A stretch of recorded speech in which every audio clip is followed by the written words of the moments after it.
पहले प्रार्थना करनी चाहिए, हे वृंदा देवी, हे तुलसी जी, भगवान श्री हरि की पूजा के लिए या प्रियाजू की पूजा के लिए हम आपके कुछ मंजरी, कुछ दल लेकर के सेवा करना चाहते हैं, आप कृपा करके मुझे दीजिए, और फिर उतार लें।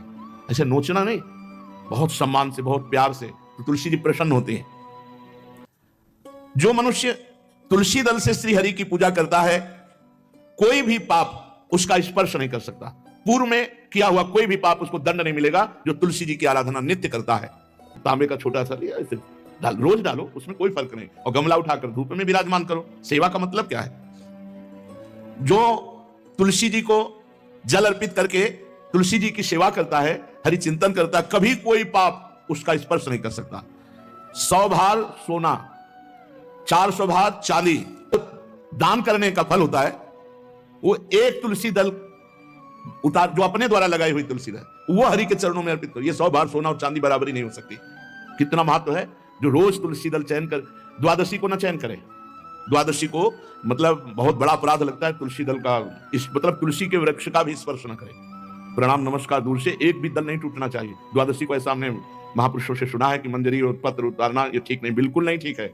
ब्रह्म हत्या का फल लगता है, अगर जो पाप लगता है अगर कोई द्वादशी को तुलसी चयन, बहुत सावधानी से। जिसके घर में तुलसी का बगीचा होता है, कई पौधे होते हैं, उसको कहीं तीर्थ जाने की जरूरत नहीं, उसका घर तीर्थ है जिसके घर में तुलसी के पौधे हैं। और यमराज कभी उस घर में किसी भी मरने वाले को लेने नहीं आएंगे।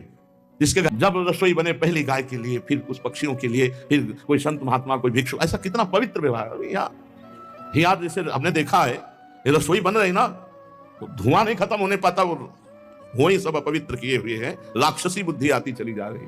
तुलसी जी ये भागवती को वस्तु, हमें लगता है बालकनी तो होती है, बढ़िया बालकनी में एक ऐसा उठाने धरने वाला स्टैंड लोहे का रखो कि तुलसी जी को विराजमान कर दो। जिसके घर में तुलसी जी विराजमान होती है, उसके घर में यमराज कभी नहीं जाते।